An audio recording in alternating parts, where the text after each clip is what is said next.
Je n'ai pas reçu d'invitation pour le mariage de ma propre sœur. Au début, j'ai pensé que c'était une erreur. Peut-être que l'invitation s'était perdue dans le courrier, ou qu'elle était restée oubliée dans un coin de la maison de mes parents. Mais au fil des jours, alors que tout le monde autour de moi commençait à parler de la fête, j'ai réalisé que ce n'était pas un oubli. Elle n'avait tout simplement pas voulu m'inviter. Je m'appelle Natalia.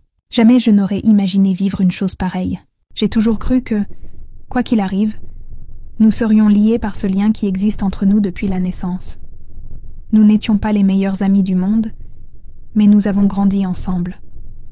Nous avons partagé les mêmes parents, la même maison, les mêmes souvenirs. Comment a-t-elle pu m'exclure de cette manière? Au début, j'ai essayé de ne pas m'en préoccuper. Peut-être que c'était juste un malentendu. J'ai pensé à lui poser la question directement, mais quelque chose en moi m'en a empêché. Si c'était vraiment une erreur, elle s'en rendrait compte et rectifierait le tir. Mais ça n'est jamais arrivé. À mesure que la date approchait, j'ai vu ma mère choisir une robe, j'ai entendu mon père parler des frais de la fête et j'ai suivi de loin les conversations, animées sur les détails de la cérémonie. Tout le monde semblait impliqué, sauf moi. La première fois que j'ai vraiment ressenti le poids de la situation, c'est quand j'ai vu la confirmation de l'événement dans un groupe familial. C'était un de ces moments où tu fixes l'écran, et tu sens une boule se former dans ta poitrine. Tout le monde était excité, échangeant des messages sur les horaires et les trajets. Et moi, je n'en faisais pas partie. J'ai quand même essayé de me convaincre que ça pouvait être une méprise.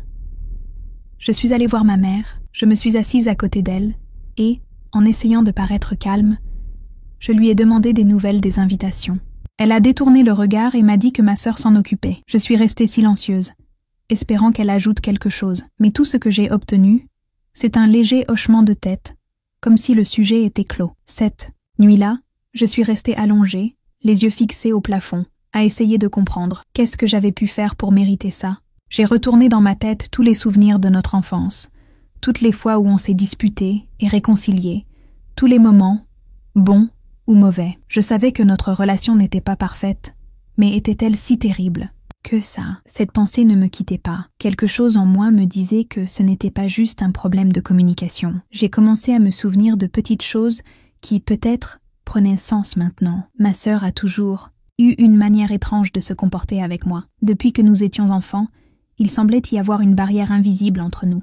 Il n'y a jamais eu de dispute grave, mais il n'y a jamais eu non plus de vraie connexion. J'essayais de me rapprocher, mais elle maintenait une certaine distance, comme si elle était toujours en compétition avec moi, même quand je ne rivalisais avec personne. Les signes étaient là depuis le début, de petits commentaires sur ma vie, de petites comparaisons qui, sur le moment, semblaient n'être que des plaisanteries. Pendant des années, elle avait laissé entendre, sans jamais le dire clairement, qu'elle voulait être le centre de l'attention.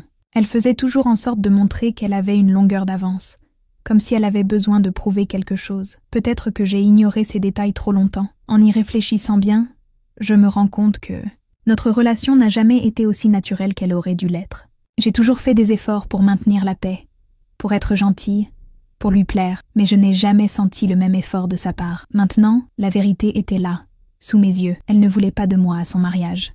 Et le pire, c'est que personne ne semblait s'en soucier. Ce même jour, j'ai pris mon courage à deux mains et décidé de lui poser la question directement. J'ai appelé son numéro, mais elle n'a pas répondu. J'ai essayé de lui envoyer un message pour demander s'il y avait un problème avec mon invitation. Sa réponse est arrivée vite, brève. « Je ne sais pas », demanda maman. Mon cœur s'est mis à battre plus fort.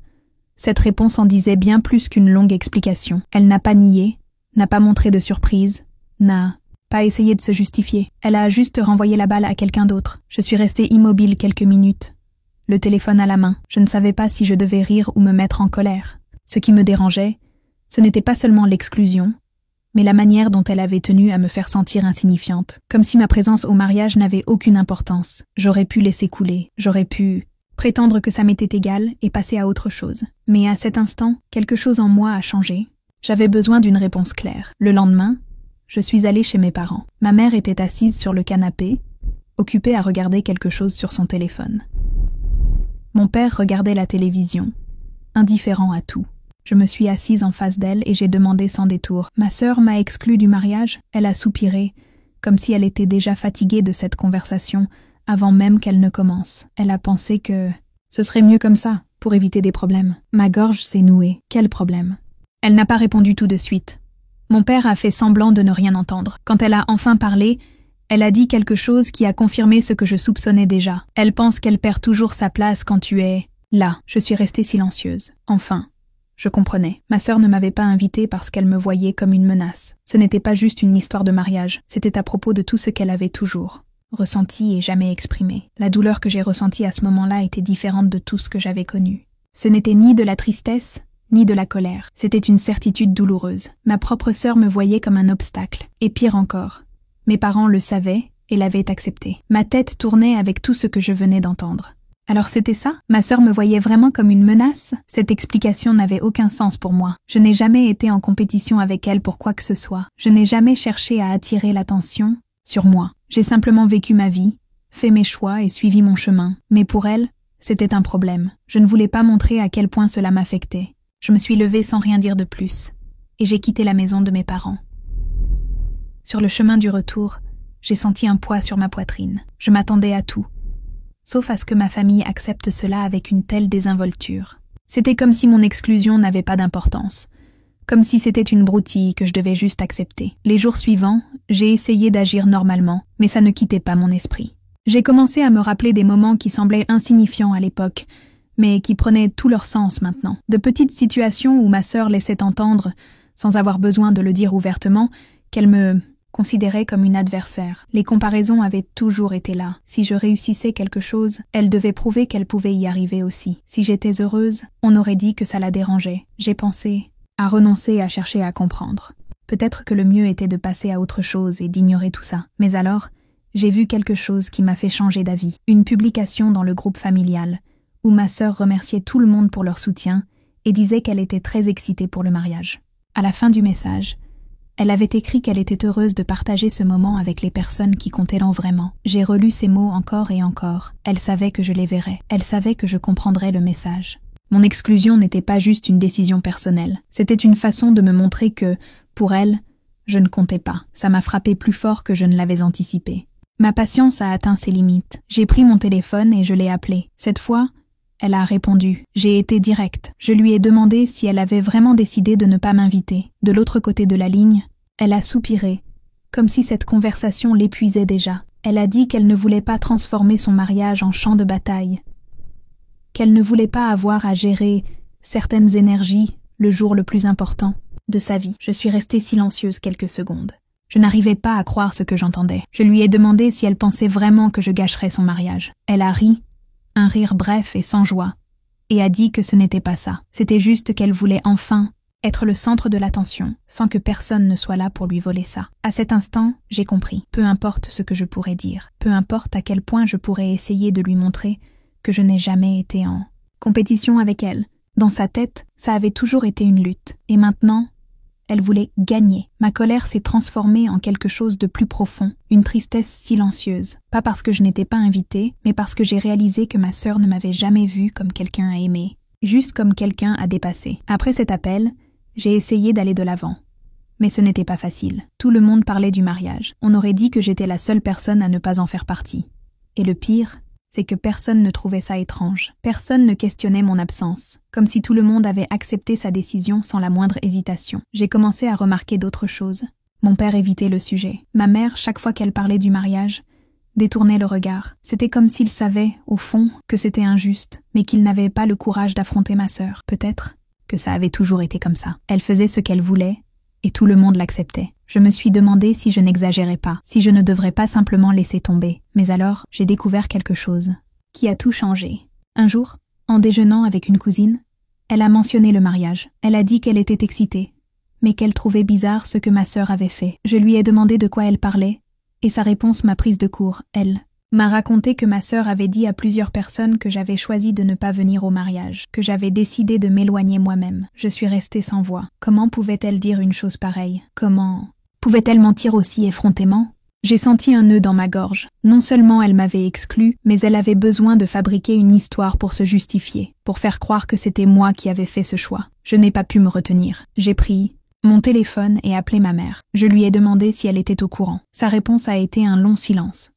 Puis, enfin, elle a dit oui. Je n'en revenais pas. Elle savait et n'avait rien dit. Elle ne m'avait pas défendue. Elle n'avait pas rétabli la vérité auprès de qui que ce soit. Ma patience s'est envolée. Pour la première fois, Je n'ai pas essayé de garder mon calme, je n'ai pas essayé de comprendre. Je lui ai dit que j'en avais assez d'être toujours celle qui devait tout encaisser, que si ma sœur voulait répandre des mensonges, je n'allais plus me taire. J'ai raccroché, le cœur battant à tout rompre. Il fallait que je fasse quelque chose. Ce soir-là, je me suis assise devant mon ordinateur. J'ai fouillé dans mon téléphone, cherchant tous les messages échangés avec ma sœur. J'ai tout retrouvé.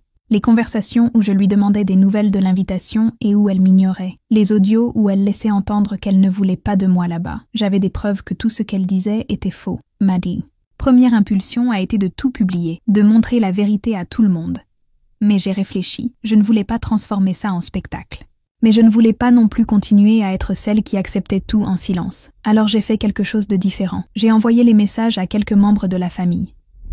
À ceux qui commentèrent mon absence, qui croyaient la version de ma sœur. Je n'ai rien ajouté d'autre que la vérité. J'ai juste montré les faits. La réaction a été rapide. Certaines personnes étaient choquées, d'autres visiblement mal à l'aise. Ce que je n'avais pas prévu, c'est ce qui s'est passé ensuite. Quelques heures plus tard, ma sœur m'a envoyé un message. Ce n'était pas des excuses, c'était une accusation. Elle a dit que j'essayais de gâcher son mariage, que je ne supportais pas de la voir heureuse. J'ai regardé ce message, et j'ai ressenti quelque chose d'étrange. Ce n'était pas de la colère, ce n'était pas de la tristesse, c'était juste de la fatigue. Je savais déjà qu'elle ne changerait jamais. Mais maintenant, j'étais sûre que je ne devais plus essayer de réparer quelque chose qui n'avait jamais été sincère. J'ai pris une profonde inspiration et je n'ai répondu qu'une seule chose. La vérité finit toujours par se révéler. Cette nuit-là, j'ai dormi mieux que je ne l'avais fait depuis des mois. Le lendemain, je me suis réveillée avec mon téléphone rempli de messages. Certains membres de la famille voulaient savoir si tout ça était vrai. D'autres étaient choqués par ce que ma sœur avait fait. Mais ce qui a le plus attiré mon attention, c'était un message court de ma mère. Elle avait simplement écrit « Était-ce vraiment nécessaire ?» J'ai fixé l'écran quelques secondes avant de répondre. J'ai pris une profonde inspiration et j'ai tapé « J'avais besoin que les gens sachent la vérité ». Elle a vu le message et n'a pas répondu. Ma tête était en désordre, mais en même temps, quelque chose en moi semblait plus léger. Pendant des années, j'avais tout accepté en silence. J'avais toujours été celle qui évitait les conflits, qui préférait céder pour maintenir la paix. Mais là, pour la première fois, j'avais l'impression d'avoir enfin agi pour moi. Ma sœur, elle, n'a pas du tout apprécié. En fin d'après-midi, elle m'a appelé. J'ai hésité un instant avant de décrocher. Dès que j'ai répondu, j'ai entendu sa voix pleine de colère. Elle a commencé à m'accuser, disant que j'essayais de gâcher le jour le plus important de sa vie. Cette fois, je ne suis pas restée silencieuse. Je lui ai demandé pourquoi elle avait ressenti le besoin de mentir. Pourquoi elle n'avait pas eu le courage d'assumer qu'elle avait choisi de m'exclure. Elle est restée silencieuse quelques secondes, puis a laissé échapper un petit rire. Elle a dit que j'avais toujours été comme ça, dramatique, exagérée, que j'avais toujours eu besoin de tout ramener à moi. J'ai senti un nœud dans ma gorge. Pendant des années, j'avais avalé ces petites piques, ces façons subtiles qu'elle avait de me faire sentir que j'étais le problème. Mais cette fois, je n'ai pas laissé passer. J'ai parlé calmement, sans hausser la voix. J'ai dit que ce n'était pas moi qui avais créé cette situation. Ce n'était pas moi qui avais menti à tout le monde. Ce n'était pas moi qui avait décidé de transformer son mariage en compétition. Elle a essayé de répliquer, mais je l'ai coupée. J'ai dit que, pour une fois, je n'allais pas me taire. Le silence à l'autre bout de la ligne a duré longtemps. Puis, sans ajouter un mot, elle a raccroché. Je suis restée à regarder le téléphone, ressentant un mélange d'émotions. D'une certaine manière, cette conversation a été comme un point final pour moi. Pour la première fois, je ne me suis pas sentie vaincue, mais je savais que ma sœur n'allait pas en rester là. Les conséquences n'ont pas tardé à se manifester. Le lendemain, ma mère m'a appelée à nouveau, cette fois avec un ton inquiet.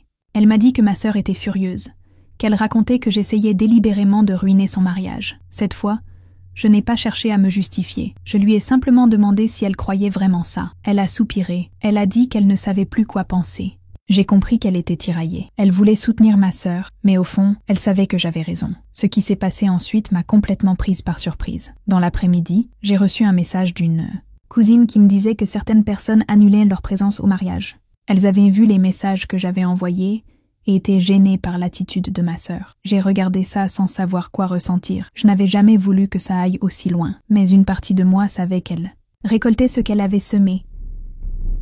En fin de journée, mon père m'a appelé. Contrairement à ma mère, il est allé droit au but. Il m'a dit que je devais arrêter ça, que ma sœur était en larmes, que je causais un scandale inutile. Cette fois, je ne me suis pas retenue. Je lui ai demandé où étaient toutes ces inquiétudes quand j'avais été exclue. Pourquoi personne ne s'était soucié de moi quand j'avais été mise de côté. Il est resté silencieux quelques secondes, puis a dit que c'était différent. Différent pour qui? La colère montait en moi, mais je ne voulais pas perdre le contrôle. J'ai dit que j'en avais assez d'être toujours celle qui doit tout accepter, assez d'être constamment mise à l'écart. Cette fois, je n'allais pas céder. J'ai raccroché, les mains tremblantes, mais avec une certitude au fond de moi. Pour la première fois, je me mettais en priorité. Et ma sœur, elle, faisait enfin face aux conséquences de ses propres choix. Les jours qui ont suivi ont été un véritable test de patience. Ma sœur continuait de propager sa version de l'histoire, mais beaucoup de gens connaissaient désormais la vérité. J'évitais de discuter avec ceux qui persistaient à la croire, mais la situation avait déjà échappé à tout contrôle. Certaines personnes ont commencé à me contacter pour me dire qu'elles comprenaient ce que je ressentais. D'autres, qui étaient auparavant entièrement de son côté, semblèrent maintenant plus neutres. L'effet a été immédiat. Ma sœur a réalisé que sa stratégie ne fonctionnait plus et a essayé de renverser la situation. J'ai reçu un message d'elle en milieu d'après-midi. Il était court, disant qu'on devait parler. Pendant un instant, j'ai envisagé de l'ignorer, mais j'ai décidé de voir ce qu'elle voulait. Quand j'ai répondu, elle a commencé avec un ton bien plus calme que la dernière fois. Elle a dit qu'elle n'avait jamais voulu me blesser, que tout était parti en vrille et qu'on devrait laisser ça derrière nous. Mais sa voix sonnait faux. Ce n'était pas des excuses. C'était une tentative de minimiser tout ça pour que son mariage puisse se dérouler sans autre complication. J'ai attendu qu'elle finisse et j'ai répondu avec le même calme. J'ai dit que le problème n'était pas juste l'invitation. Le problème, c'était la façon dont elle m'avait traitée pendant des années. La manière dont elle me voyait, comme si j'étais quelqu'un qu'il fallait effacer pour qu'elle puisse briller. Elle était restée silencieuse. Pour la première fois, elle semblait à court de mots. Après quelques secondes, elle a dit que j'exagérais, que tout ça, c'était dans ma tête. J'ai pris une profonde inspiration et j'ai répété que non, ce n'était pas le cas, que la seule chose que je voulais, c'était du respect, que tout ce que j'avais fait, c'était répondre à ses mensonges avec la vérité. Elle a soupiré, agacée, et a dit qu'elle n'avait pas le temps pour ça, que j'avais toujours besoin de tout transformer en drame. Cette fois, c'est moi qui ai mis fin à l'appel. À cet instant, j'ai compris que ma sœur ne changerait jamais, et que je devais arrêter d'attendre quoi que ce soit d'elle. Le lendemain, j'ai décidé qu'il était temps de me détacher de tout ça, et de me concentrer sur moi. J'ai repris le travail avec plus de détermination. J'ai commencé à sortir davantage, à occuper mon esprit avec des choses qui comptaient vraiment. Et c'est là que quelque chose d'inattendu s'est produit. Une proposition de travail est arrivée, quelque chose que je n'attendais pas, mais qui semblait parfait pour moi. C'était l'occasion de suivre une nouvelle voie, de recommencer loin de tout ce chaos. Et pour la première fois, j'ai senti que ça pourrait être la meilleure chose qui puisse m'arriver. Pendant que je me concentrais sur mon avenir, ma sœur essayait de réparer le désastre qu'elle avait causé. J'ai appris que son fiancé avait entendu parler des mensonges qu'elle avait répandus et que, contrairement à ce qu'elle pensait, il n'avait pas trouvé ça amusant du tout. Il a commencé à remettre en question certaines de ses attitudes, à voir des choses qu'il avait ignorées jusque-là, de petites situations où elle cherchait toujours à tout manipuler en sa faveur. Ma mère aussi a commencé à réaliser que protéger ma sœur ne fonctionnait plus. Pendant des années, elle avait défendu toutes ses décisions, mais maintenant, elle voyait que cela avait un coût élevé. Elle a essayé de se rapprocher de moi, m'a appelé pour parler, a tenté de justifier certaines choses. Mais je ne voulais plus d'explications. Je lui ai dit que je comprenais qu'elle ait toujours voulu maintenir la paix dans la famille, mais que désormais, je n'étais plus prête à accepter d'être traitée comme si ma présence était un problème. Ma mère est restée silencieuse. Elle semblait comprendre que cette fois, je ne céderais pas. Le mariage approchait toujours, mais l'ambiance autour de l'événement n'était plus la même. Beaucoup de gens allaient encore y assister, mais d'autres avaient renoncé. Ce qui aurait dû être un événement parfait était maintenant entaché de tensions et de conflits. La dernière chose que j'ai apprise avant le grand jour, c'est que ma sœur était nerveuse, qu'elle se disputait presque tous les jours avec son fiancé, qu'elle essayait désespérément de garder le contrôle, mais ça ne m'importait plus. J'avais pris ma décision. Je ne laisserai plus cette histoire m'atteindre. Le jour du mariage, j'ai fait en sorte de m'occuper l'esprit avec autre chose. J'ai passé la journée loin de mon téléphone, loin de toute nouvelle concernant l'événement. Ce n'est qu'après que j'ai découvert ce qui s'était passé.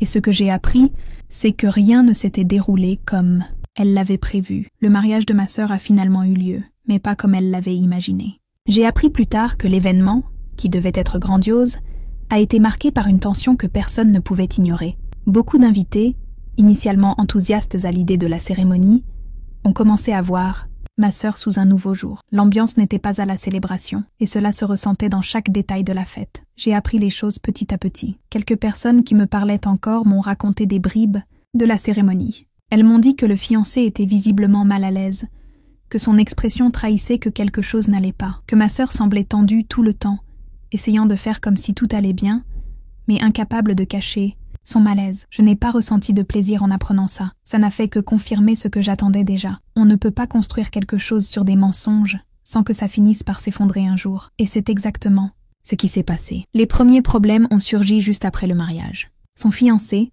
qui semblait autrefois totalement sous son charme, a commencé à prendre ses distances. Il a réalisé qu'il avait ignoré des signaux qui, maintenant, lui paraissaient évidents. De petites attitudes qui montraient qu'elle manipulait toujours les gens autour d'elle pour obtenir ce qu'elle voulait. Peu à peu, il s'est mis à remettre en question des choses qu'il acceptait auparavant sans réfléchir. Ma mère, qui avait tenté de préserver la paix pendant si longtemps, a aussi compris que protéger ma sœur n'avait pas été le meilleur choix. Elle a essayé de m'appeler pour discuter à plusieurs reprises, mais je n'éprouvais plus le besoin d'expliquer quoi que ce soit. J'étais fatiguée d'être celle qui devait toujours tout comprendre. Pendant que tout cela se déroulait, je continuais à avancer dans ma vie. L'opportunité professionnelle qui s'était présentée est devenue l'une des meilleures décisions que j'ai prises. J'ai commencé à me concentrer sur des choses qui me faisaient vraiment du bien, loin de cette énergie épuisante que ma sœur portait avec elle. Pour la première fois depuis longtemps, j'avais l'impression d'être là où je devais être. Le déclin de ma sœur était inévitable. Le mariage, qui aurait dû marquer le début d'une nouvelle phase, est devenu le début de la fin. Les mensonges ont commencé à peser lourd. L'image qu'elle avait tenté de construire s'est effondrée. Le fiancé, qui semblait autrefois aveugle à tout, a fini par ouvrir les yeux sur la réalité. Et quand ça s'est produit, il a décidé qu'il ne voulait plus rester à ses côtés. La séparation est arrivée plus vite que quiconque aurait pu l'imaginer. Quelques mois seulement après le mariage, il a demandé le divorce. Il a dit qu'il avait réalisé qu'il était avec quelqu'un qui n'avait jamais été sincère, qui avait toujours essayé de tout contrôler autour d'elle, sans penser à personne d'autre qu'elle-même. Ma sœur s'est retrouvée complètement seule. Les gens qui la défendaient autrefois ont commencé à s'éloigner. Certains parce qu'ils avaient compris qui elle était vraiment. D'autres parce qu'ils ne voulaient en plus être mêlés au chaos qu'elle créait. Ma mère essayait encore de l'aider, mais je savais qu'au fond, elle aussi était épuisée, fatiguée de toujours justifier, de toujours tenter de réparer ce que ma sœur faisait. Pour la première fois, on aurait dit qu'elle aussi voyait les choses plus clairement. Quant à moi, je ne m'en préoccupais plus. Ma vie avait pris une autre direction. Je n'avais plus besoin de l'approbation de qui que ce soit. Je n'avais plus rien à prouver à personne. J'avais enfin compris que je n'avais jamais été le problème. Un jour, j'ai reçu un message de ma sœur. Elle disait qu'elle voulait parler, qu'elle voulait essayer de repartir de zéro. J'ai regardé l'écran pendant quelques minutes avant de décider de ne pas répondre. J'avais déjà surmonté tout ça. Je n'avais pas besoin de replonger dans un cycle qui ne me faisait que du mal. Les mois ont passé et j'ai continué à me concentrer sur ce qui comptait vraiment. Mon travail se passait bien, ma routine était paisible et je me sentais plus légère que jamais. Après avoir porté si longtemps le poids d'essayer de maintenir une relation qui n'a jamais été réciproque, j'ai enfin compris que certaines choses ne méritent tout simplement pas l'effort. Ma sœur, elle, a suivi un chemin totalement différent. Après le divorce, elle a tenté de repartir de zéro, mais l'image qu'elle avait construite au fil des années jouait maintenant contre elle. Les gens ne lui faisaient plus confiance comme avant. Beaucoup de ceux qui l'avaient toujours défendue se sont peu à peu éloignés, réalisant qu'elle n'avait jamais été la victime qu'elle prétendait être. Ma mère essayait encore d'atténuer la situation, mais on voyait qu'elle était usée. Pour la première fois, j'ai remarqué un changement chez elle. Elle n'était plus cette femme qui défendait ma sœur sans jamais poser de questions. Maintenant, elle semblait être quelqu'un qui comprenait enfin que couvrir ses erreurs avait eu des conséquences. Quant à moi, j'ai tenu bon dans ma décision de ne plus me mêler de tout ça. Mes priorités avaient changé. J'ai commencé à consacrer plus de temps à mon travail, aux personnes qui se souciaient vraiment de moi, et, surtout, à moi-même. Pour la première fois depuis longtemps, ma vie ne tournait plus autour du besoin d'être acceptée par une famille qui ne m'avait jamais vraiment vue. Un jour, j'ai croisé ma sœur dans la rue. Elle est passée à côté de moi sans même me regarder. Autrefois, ça m'aurait blessée. Mais maintenant, ça ne faisait que confirmer ce que je savais déjà. Elle ne changerait jamais et, pour la première fois, ça ne me dérangeait pas. Quelques semaines plus tard, j'ai reçu un dernier message de ma mère. Elle disait qu'elle avait des regrets et qu'elle espérait qu'un jour tout redevienne normal. Je l'ai lu calmement et j'ai réalisé que, pour la première fois, je ne ressentais ni colère ni tristesse, juste de l'acceptation. Les choses ne redeviendraient jamais comme avant, parce que, pour moi, il n'y avait pas de retour en arrière possible.